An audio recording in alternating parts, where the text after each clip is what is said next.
And prior to that, we had the chapter on sales, al-buyu'a, forbidden sales and everything that relates to sales. And today we will have the chapter of bay' al-usul wa istimar. Bay', selling, usul. Usul means what? Asl means principle. Asl means default. Asl means foundation. Asl means the main, the primary. So usul here means plural of asl, primary commodities. The primary commodities, or the principal commodities. And then thimar means what in Arabic? Thamara means fruit. Thimar, plural of thamara, fruits. But it doesn't only mean thimar. That is why it is difficult to translate it. Because when they talk about thimar, they talk about the things that are associated with or attached to the primary commodities. So I'll give you examples of usul and thimar. You have the land, you have the tree, and you have the apple.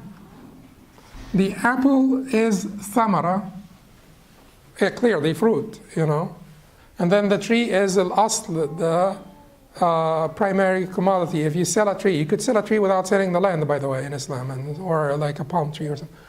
But anyway, you could sell the land, the tree, and the thamara, and the fruit. Or you could sell the tree and the thamara.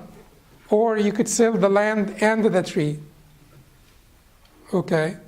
If you sell the land and tree, the tree here would be the secondary commodity, or the sort of that thing that is attached to the primary commodity. Because the primary commodity, the subject matter of the contract is the land or the tree, the land.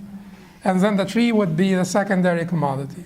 But if you sell the tree will be the primary commodity, and the apples will be the secondary commodity. If you sell a land, the building on the land, let's say there is a barn on the land. The barn on the land is the secondary commodity, and the land itself is the primary commodity. But if you sell a building, the windows would be the stairway.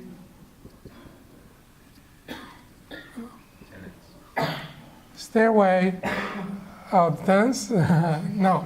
But yes, that is why they talk about this. Because let us say there is like a couch here. Couch. You sold this building. Someone came through the building. They inspected it. The couch was there. They bought the building. Can you then move the couch? Okay, then we don't need to go over the chapter. Yes, you can move the couch. Can you move the stairway, the windows? Okay, that's it. That's the chapter. But it's a big part of it. So, in general, things that are attached, affixed to the primary commodity, go with the primary commodity, such as the stairway and the windows and so on. Things that are not attached, they go to the seller, not the buyer. The seller can take their stuff before the finalization of the sale. So anyway, so that's what they're talking about here. So it's not just about fruits. It is about primary and secondary. But those secondary items or commodities are attached to or associated with the primary commodity. And we will come to this when we talk about يغتفر في التابع ما لا يغتفر في الأصل, which means secondary commodities are treated with more leniency, or secondary contracts are treated with more leniency than primary ones. Shaykh rahimahullah, Imam ibn Qudamah rahimahullah ta'ala said in this chapter, Bab bay' al-usul al-thimar, chapter on selling of main commodities, usul, and fruits / things associated with them. روي عن النبي صلى الله عليه وسلم أنه قال من باع نخلا بعد أن تؤبر فثمرتها للبائع إلا أن يشترط المبتاع. It was reported that the Prophet ﷺ said, if someone sells date palms after pollination, their fruit will be for the seller unless the buyer stipulates the contrary, stipulates otherwise. So if I sell palm trees after pollination, that is when the dates are closer to being ready for picking. So after pollination, if I sell my palm tree and the dates are on the palm trees, then those dates are mine, not the buyer's. Those dates are mine, not the buyer's, because I am just selling the palm trees. Keep in mind, if the buyer wants the dates, we can agree on this. It could be a different price, could agree on this, and he can have the dates. But the default, and that is what the religion usually, or that is what the Sharia usually addresses. The Sharia usually, particularly in the area of fiqh of transactions, the Sharia is usually addressing defaults when otherwise not stipulated by the contractors, because the Sharia leaves a lot of flexibility for the contractors, the two parties to a contract, to stipulate what they want in the contract, unless, and we will come back and talk about this, unless it is in conflict with the maqsood of al-shar', the intent of the legislator, or the purpose of the aqd, or the purpose of the contract, the purpose of this transaction itself, the purpose of the transaction itself. So then, whenever you sell date palms and after pollination, the dates will go to the seller, not to the buyer. Will go to the seller, not to the buyer, according to this hadith. So the four Imams accepted this hadith and accepted the authority of this hadith and acted upon it. So after pollination, the four Imams will give the seller, not the buyer, the dates on the palm trees. What about before pollination? Before pollination, the three Malik and Shafi'i and Ahmed, before pollination they'll say, well, since the Prophet ﷺ said it will go to the seller after pollination, it means that it goes to the buyer before pollination, because it is the buyer then who will take care of them for the rest of the period, and then it should go to the buyer. Imam Abu Hanifa said it still goes to the seller. So you say to Imam Abu Hanifa, but the Prophet ﷺ said after pollination it goes to the buyer. He will tell you, but after pollination it goes to the seller. He will tell you, but he did not say before pollination it will go to the buyer. You will tell him it's the mafhum al-mukhalafa, the divergent implication. He'll tell you that divergent implication, mafhum al-mukhalafa, is not a legitimate way of deduction of rulings, because the Sharia needs to be plain and manifest, and everything needs to be stipulated, not understood by the divergent implication. He will accept only the convergent implication, not the divergent implication. Anyway, so that's Imam Abu Hanifa's way of looking at this thing. But he will certainly accept mafhum al-mukhalafa in court proceedings, in the speech of people. But he says that the Sharia needs to be more manifest than this. Therefore, we will not. So if the Prophet ﷺ says, for instance, like here, if someone sells date palms after pollination, their fruit will be for the seller unless the buyer stipulates the contrary. The three other Imams said, if you change after with before, you have to reverse it. Because after would mean one thing, and then before, if the Prophet, stated that this would be the ruling after pollination, then he must mean that the reverse of this ruling applies before pollination. But it is a known sort of usuli disagreement that results in many disagreements in furu'. Usuli means, usul al-fiqh, the sort of the legal theory, the recipe by which you make fiqh. So if you have disagreement in the recipe itself, the final product or outcome will differ. And this is one of the disagreements in recipe that exist between the scholars.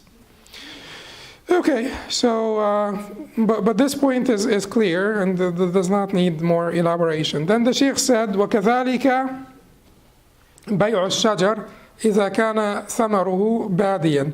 The same holds true when selling trees if they are obviously bearing fruit.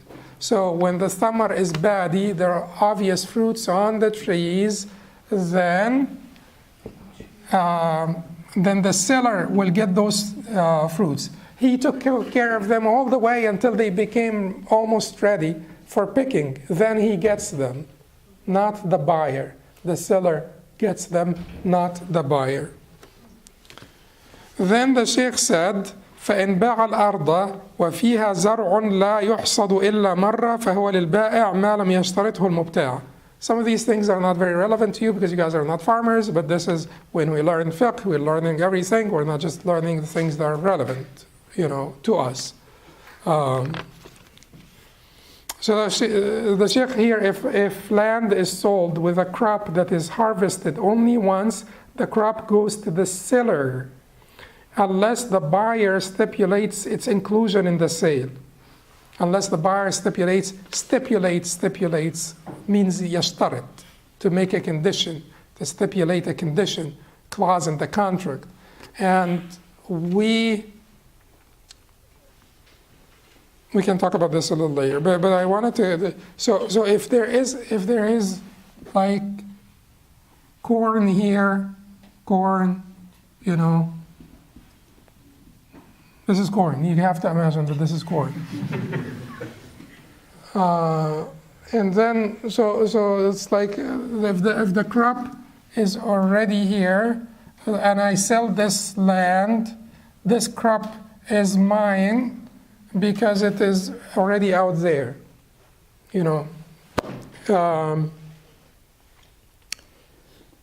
Now, corn is to be harvested once, right? So I get the corn. As a seller, I get this corn. What if this, and the Sheikh said here, وإن كان يجز مرة بعد أخرى فالأصول للمشتري والجزة الظاهرة عند البيع للبائع.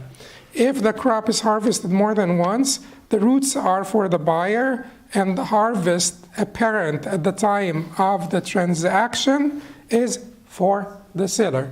Let us say, instead of corn, watermelons. Watermelons have roots here, and you have to imagine this is watermelon. These are the roots of the watermelons. Watermelons are not picked once. You leave the roots, and more watermelons come out. Spearmint is like this. Clover is like this. There are certain things that are not only harvested or picked once, but you leave the roots, and then you sort of pick them, several times. Okay, so when it comes to these plants and fruits, the roots go to whom? Go to the buyer. Oh, yeah, I'm going to buy the land and then you keep on coming in. No. But the first harvest goes to the seller. The first harvest, الجزة الأولى. The first harvest will go to the seller, but the roots will go to the buyer. Then always he's saying فهو للبائع ما لم يشترطه المبتاع. It goes to the buyer, it goes to the seller unless the buyer stipulates its inclusion in the sale. Stipulation, to stipulate shurut in the contracts, and that is, you will not find any madhab that is more flexible. And basically, I'm not someone who, I don't have any zeal for any madhab, even my own. But here it is true, it is sort of recognized that the Hanbali madhab is the most flexible madhab when it comes to acceptance of conditions. acceptance in all forms of contracts, not only in sales, not only in financial transactions, but even in marriage. So it is the most flexible. The Maliki will come right after the Hanbali in this regard. The Hanafis and Shafa'is are less accepting of conditions because they feel that the conditions would basically compromise the sovereignty of the legislation. When you have like a lot of room to make conditions, stipulate different conditions, that will compromise the sovereignty, the authority, the space that belongs to the legislator, the legislation. But the Hanbalis allow for this. The Hanbalis allow for this unless the condition violates the intent of the legislator that is confirmed, maqsood al-shara, that is confirmed, or the purpose of the contract itself. So then they will not accept it. So if someone, if like a woman stipulates a condition in her marriage to not be touched, like, yes, I'm agreeing to the marriage, but there is no marital relationship. My condition is to not be touched. Is this a valid condition? The Hanbalis everybody will say it's not a valid condition. The Hanbalis will accept the contract, but they will basically say that condition is an invalid condition because it's in conflict with the purpose of the contract. The purpose of the contract. Why are we getting married? So, and things of that nature, that will be in conflict with the purpose of the contract. So if I sell you my home, but I stipulate a condition in it that I'll be able to pass it on to my kids. Well, wait a second. The purpose of the contract is transfer of ownership. Or I make it a condition that you will not have possession of the home, that you will not get it. I'm just going to sell it to you, going to stay here, going to sell it to you. So certainly, if we're talking about ijara with sale, that's a different story. But if we're talking about never giving you the right to possess that building, well, what is the contract? What is the contract about anyway? So certainly these conditions will compromise the purpose of the contract. They're not valid conditions and things of that nature. Where did this idea come from of conditions and the respect of conditions? So the Hanbalis say, Allah subhanahu wa ta'ala says, Ya ayyuhalladhina amanu awfu bil uqud, or you who believe, fulfill your covenants. That also, and everybody will say the same thing, but they will also say that Tirmidhi reported from Amr ibn Auf, which one of the most important ahadith in the chapters of financial transactions. One of the most important ahadith. The Prophet ﷺ said, الصلح جائز بين المسلمين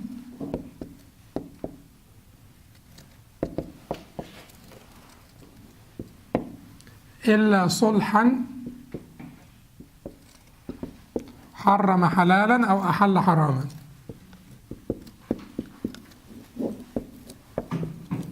Which means all settlements are permissible among the Muslimin. All settlements are permissible among different parties, Muslim parties, except for a settlement that will make haram that which is halal or make halal that which is haram. Here is a latifa muhimma, is like an intricate point. The Hanbalis are very flexible with the shurut. And particularly, Ibn Taymiyyah rahimahullah was even most flexible within the Hanbalis when it comes to the contracts and when it comes to the shurut and flexibility of designing, crafting your own contract between the two parties, as long as so the Hanbalis will say, harrama halalan. Let us take marriage because these are easier examples for you to sort of conceptualize. The Hanbalis will say, if she makes a condition, stipulates a condition that he will not marry a second wife.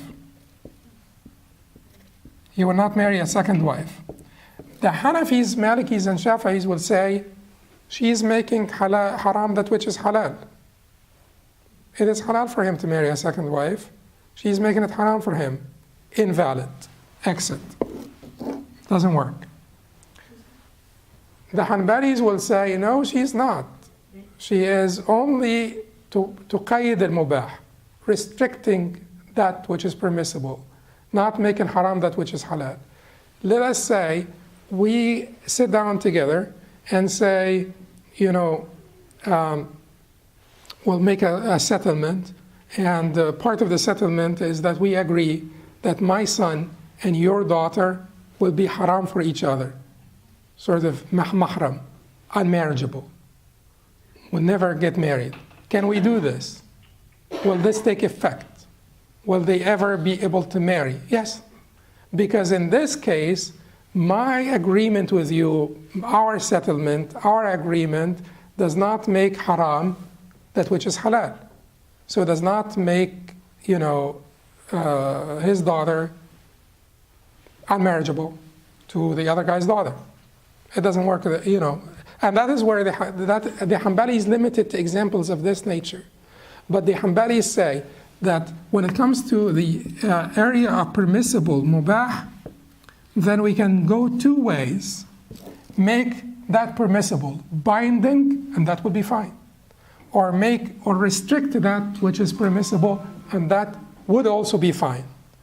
In this case, I am not making haram that which is halal. I'm just telling you, as long as we are married, you can get married to another woman. Or if you want to get married to another woman, then I am entitled to fasakh, annulment of this marriage, because you violated the condition. That's it. And then you could go ahead and get married to. So I'm not making all the women haram for you. I'm just making it restricted, that permissibility restricted, as long as we are getting married. Once, if you insist, and you want to get married, then our marriage is terminated, and you can go ahead and get married to any woman. They're still all halal for you, except your maharim, for sure. Is that clear? Okay. So then, the rest of the hadith of Amr ibn Auf, which is an important hadith, is that the Prophet ﷺ said, وَالْمُسْلِمُونَ عند شروطهم or على شروطهم.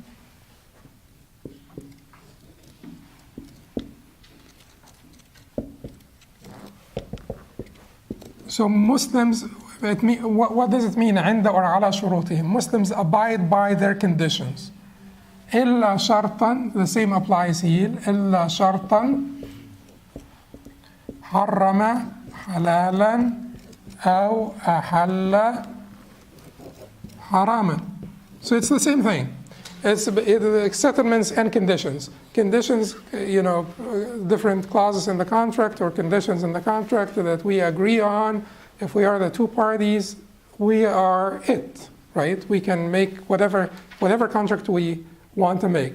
The contract should not be in conflict with maqsood al-shara, the intent of the legislator. It should not basically confuse bay'a for ijara, it cannot confuse the sale for rent, because these are different things that have different sort of consequences, legal consequences, and it should respect those things. And then it should also not violate the purpose of the contract itself, because if it compromises the purpose of the contract, it will be invalid. Whether or not it invalidates the contract itself, that's a different story.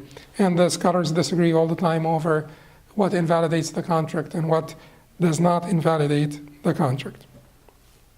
And then the Sheikh said, so why did we mention this here? Because we said that the default is designated by the Sharia.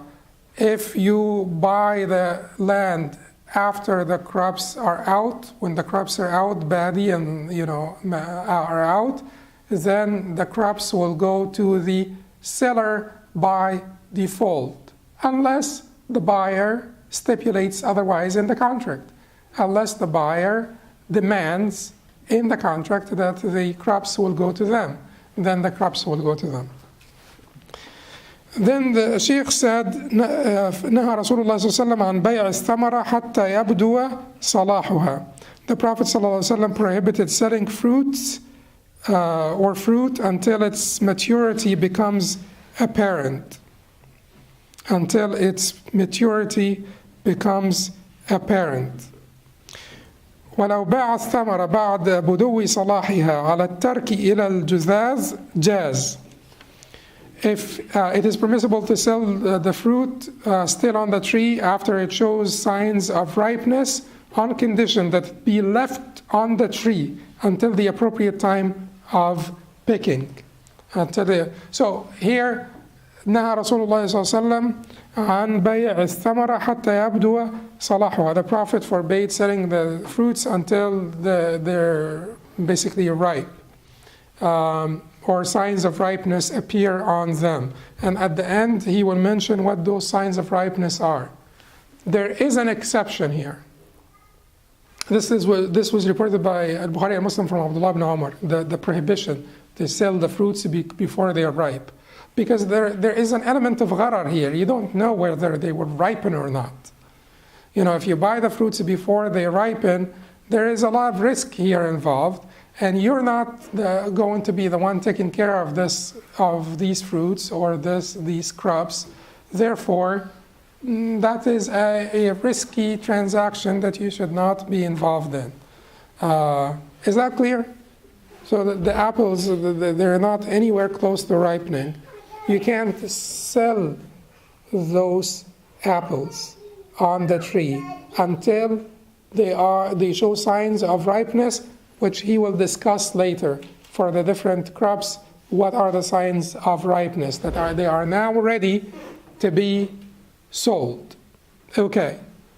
Why is this prohibition? Because one of the biggest issues in Islam in financial transactions, we have the three very big ones would be what? Usury, that is riba. And we have gharar, that is undue risk-taking, excessive risk-taking, gambling, sort of like a form of gambling in transactions, gharar. And we have ghabn, which is inequity. Here, the prohibition is because of gharar.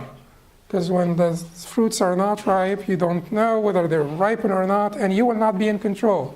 The seller is still in control. The seller is still the one taking care of the fruits or the crops until you are able to pick them or harvest them. Not permissible. When would it be permissible? It would be permissible satisfying two conditions. That you will pick them before they ripen, and that they have a use without ripening. Like, let us say that you will use the apples as fodder for animals, and this is a common, customary use. This is not something made up. They pick them before they ripen, and they use them as fodder for animals, or they use them for whatever reasons. You're picking the apples to use them to take them to the laboratory for some stuff, whatever it is. Then in this case, if they have a use before they ripen, and you will pick them right away, then that sale would be permissible. So you can sell the fruits before they ripen if they have a use before ripening, and you will pick them right away. Is everybody? Yes. I think so, but I'm not certain. Yeah, I think that this is the form of dhahab, but I'm not certain.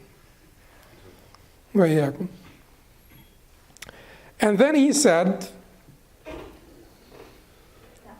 Question, if there is a promise but there is no exchange of money, so a lot of farmers, they know so-and-so in this country is going to buy, but the fruit is not out yet. So when the fruit is out, that's when the exchange of goods, the money versus the goods. Is that still okay? no, repeat that. Lot of farmers, they grow their goods. They know they have special customers. They usually come and buy from them. But if there is no goods, no exchange of money. will that be still good? So if I know you are a farmer, always I buy from you. But so you know you're counting on me to buy from you. Is that still good? Well, but if I don't buy from you, then what happens then? If I'm well, Okay, let's say this year I did not buy from you. it's okay. There's no exchange of goods. Okay. No exchange of goods or money. But if we have a contract then, upon the delivery of goods, I give you the money. You could make it aqd salam, but you could make it a deferred payment, or an advance payment contract, aqd salam. If this is something that you could make salam in, that is salamable, there are certain things that are quantifiable and their quality is guaranteed. So if we agree that you will give me 2 tons of this type of wheat by this time, then that is called aqd salam. I can give you the payment now, but then aqd salam will have a condition that I will have to give you the payment in advance, because I cannot make a contract with 2 deferred commodities or 2 deferred ends of the contract. So I can't make a contract now and defer the payment and defer the position of the commodity. One thing has to be, they have a disagreement over this nowadays because everything is like, but this has been the sort of the agreement of the scholars. It's called the bay' al-kali' bil-kali'. It is the prohibition of selling deferred for deferred. There are 2 different types of contract when it comes to deferment. There is the advance payment, and then there is the deferred payment. I want to buy this refrigerator, but I don't have money. I will buy it, and then I will pay you later. This is deferred payment. Advance payment, which is salam, is I want 2 tons of wheat by this date. I go to someone and I ask them, I will pay you now. I'll pay you now, because if I do it now, I will probably get it cheaper. There will be a benefit for me. And probably, we'll talk about salam later, probably one of the benefits of salam is basically a form of financing, because many farmers don't have the money to grow crops or to do this thing, so it's a form of financing. So I will give you the money now, and then get the 2 tons of wheat. But it has to be quantifiable, measurable, and the date has to be designated and fixed. But to say to them, to make a contract now that I'll buy your 2 tons of wheat for $200 that I will give you when I receive the wheat, that is not acceptable, because both ends of the contract are deferred, and this is called bay' al-kali' bil-kali', and it is prohibited in the form of dhahib and according to the vast majority. One thing we did not mention here, we said that you don't sell the fruits on the trees unless the fruits ripen, except in certain conditions where you will pick them off the trees prior to ripening, and there is a use for them. What if you're buying the trees? Can you buy the trees with the fruits on them before the fruits ripen? Can you do that?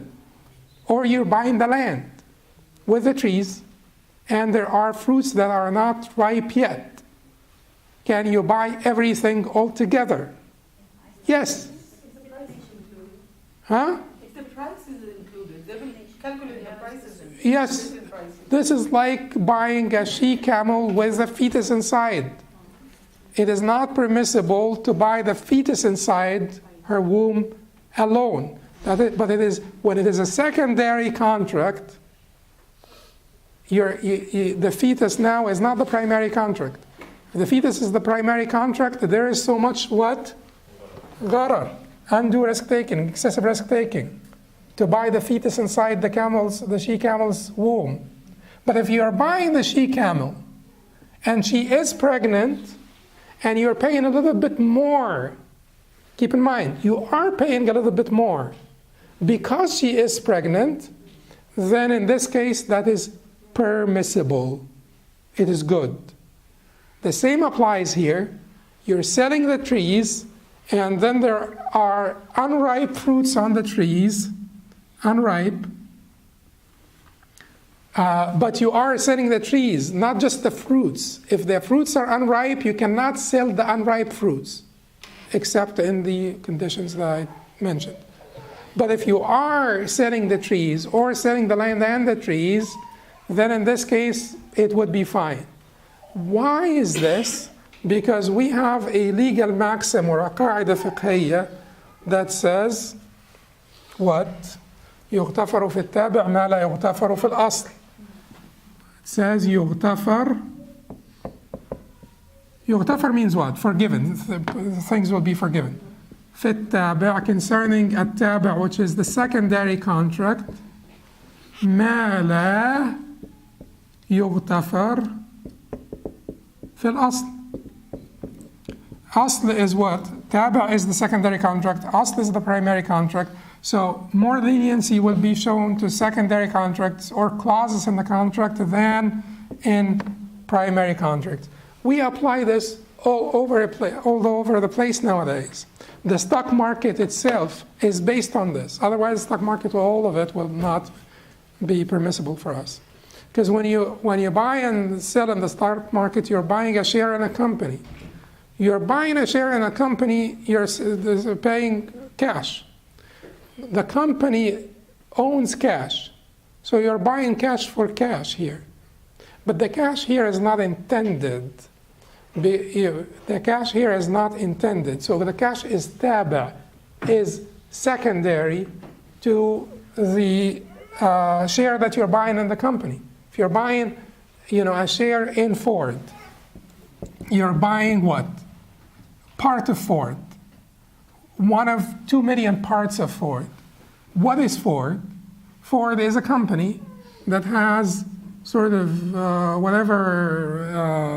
patents, that has factories, that has cars, that has offices, that has cash.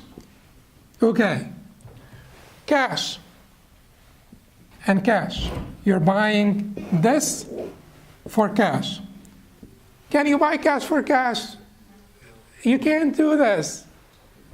If you have to buy cash for cash, then what rules will apply that we mentioned last time? Equal for equal and hand to hand. Equal for equal and hand to hand. And then it cannot be mixed with other things. It can't be mixed with other things. Because the Prophet ﷺ, when someone bought a necklace that has gold, bought it for gold, he said, no, you can't do this. You have to separate them, have to separate the gold from the other beads, because you will have to establish equality here. That's the idea of dirham wa mudda ajwa. You can't buy a dirham, you can't buy a dirham and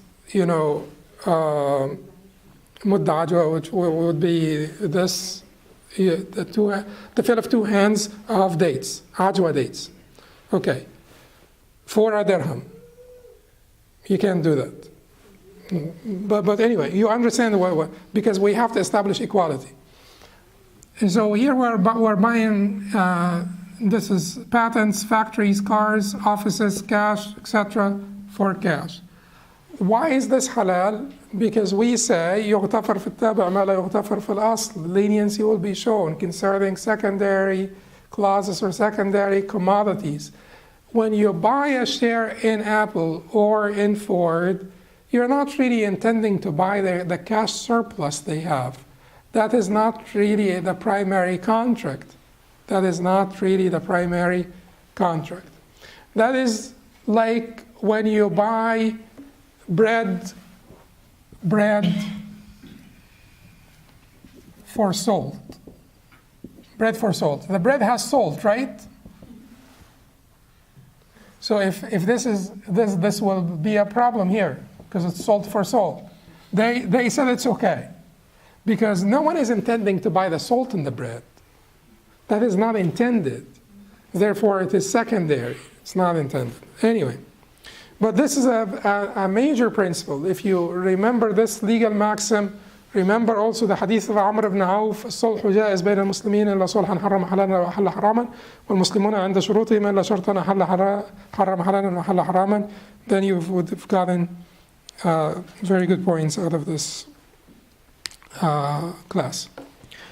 Then the Sheikh said, فإن أصابتها جائحة رجع بها على البائع لقول رسول الله صلى الله عليه وسلم لو بعت من أخيك ثمرا not تمرا ثمرا فأصابته جائحة فلا يحل لك أن تأخذ منه شيئا بما تأخذ مال أخيك بغير حق. If the fruits are ruined, damaged due to a natural disaster, the loss is absorbed by the seller based on what the Prophet ﷺ said. If you were to sell fruits to someone and these were stricken with calamity, it is not permissible for you to get anything from him or her. How could you take your brother's or sister's money without justification? So if, like, let us say that we have now, we bought the apples were ripe, and we bought the apples.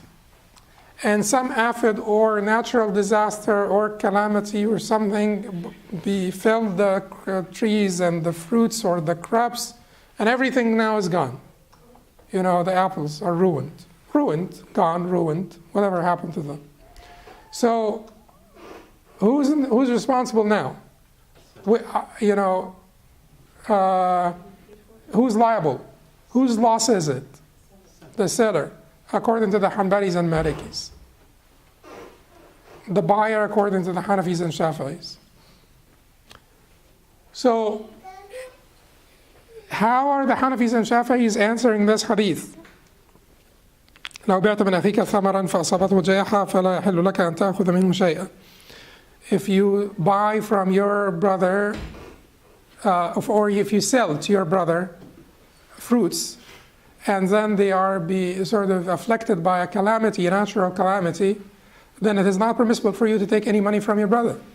How could you take your brother's money unwarrantedly, unjustifiably? You didn't deliver anything to them. But I already bought it. So they were ripe. And I keep in mind that I did not procrastinate picking them, because there is room between getting ripe and picking. Within that room, something befell the crops, not the crops, the fruits, because even the Hanbalis here would make the crops the responsibility of the buyer in all cases, according to the sort of the stronger position in the Hanbali madhab, although there is disagreement in the madhab. But we're talking about fruits, we're not talking about crops. So we're talking about fruits. So if the fruits are ripe and I bought them, and something happened to them and they're all ruined, the Hanafis and Shafi'is will say that Abu Sa'id al-Khudri, it's also Muslim who reported this hadith from Jabir. He reported another hadith from Abu Sa'id al-Khudri. Hadith of Abu Sa'id al-Khudri, it is about a man who bought fruits and they were all ruined. أصابتها جائحة. They were all ruined, the fruits. Then the Prophet ﷺ ordered the Sahaba to donate to him. تصدق لا تصدقوا عليه فلم يبلغ وفاء دينه. And then it was not enough. All of the donations that the Sahaba gave to him was not enough to basically pay off his debt. Then the Prophet said to his creditor, لغرمائه, he said to his creditors, the people that he owed money to, he said to them, خذوا ما وجدتم وليس لكم إلا ذلك. Take whatever you find, and you're not entitled to anything beyond that, other than that. That's basically the concept of bankruptcy, right? Like the guy you can't really go after him for anything. You take what is there, and you don't go after them for more. Okay. So, خذوا ما وجدتم وليس لكم إلا ذلك. The Hanafis and Shafi'is say this hadith of Abu Sa'id al-Khudri is talking about a man who bought fruits, and then the fruits were ruined, and then the Prophet made him liable. But he told the Sahaba, give him, sadaqah to pay off his debt. And then he told the creditors, take whatever you find and you're not entitled to anything beyond that. So the Hanafis and Shafi'is say that he's made the buyer liable. There is no mention here of making the seller liable. Okay. How would the Malikis and Hanbalis answer to this? They would say, our hadith is clearer than your hadith. Because they can't tell them our hadith is more authentic because they're both reported by Muslim. So our hadith is clearer than your hadith. Your hadith is a what? Waqi'at ayn, is a particular incident. Waqi'at ayn always is subject to different interpretations. We could argue that this man that you're talking about in the hadith of Abu Sa'id al-Khudri bought the fruits and picked them, and after he picked them, they got ruined in his store, in his storage places, his barn or silo, whatever. So we could always argue that. It doesn't say in the hadith that the fruits were still on the trees. And then, aside from this, we could figure out many arguments. Basically, just to say that that your particular incident that you're talking about, this particular man. However, our hadith is basically a statement of the Prophet ﷺ, not a judgment concerning a particular incident. He says, لو بعت من أخيك ثمرا فأصابته جائحة فلا يحل لك أن تأخذ منه شيئا بما تأخذ مال أخيك بغير حق. If you were to sell, so this is a hypothetical situation here. If you were to sell fruits to someone and those were stricken with calamity, it is not permissible for you to get anything from him or her. How could you take your brother's money without justification? So the Malikis and Hanbalis will say, no, our hadith is stronger, it's clearer, but the debate will. So the Hanafis and Shafi'is will come back and say, but wait a second, the Prophet ﷺ forbade us from selling those fruits on the trees until they ripen. Because once they have ripened, now it should be the responsibility of the buyer. As a seller, I got them all the way here until they ripened. They look good, they're ripe, they're in front of you. Now you purchase them, it's your liability, it is not mine. The Malikis and Hanbalis will say that this is sort of fasid la tabar, this is qiyas fasid la tabar, this is reasoning, a rational argument that is in conflict with the clear hadith that we are citing here, which is hadith Jabir that is reported by Muslim. But anyway, they continue to sort of disagree over this. The final thing that the Sheikh mentions here is about the signs of ripening of the fruits and the crops. And I understand that you guys are not farmers, but I said many times, this knowledge is blessed, whether it is relevant to your particular sort of lifestyle or not. وصلاح ثمر النخل أن يحمر أو يصفر والعنب أن يتموه وسائر الثمر أن يبدو فيه النضج ويطيب أكله. The fruits of date palms are considered mature when they become red or yellow. Grapes are deemed mature when they become juicy. يتموه means has like water, liquid, juicy. As for the various other fruits, they are considered mature when they become ripe and edible. When they become ripe and edible. So these are just the signs and that the fruits are ripe and they are permissible to sell. Did we miss anything today about the selling of primary and secondary commodities? I don't think so. Next time, inshallah, we will talk about the return policy.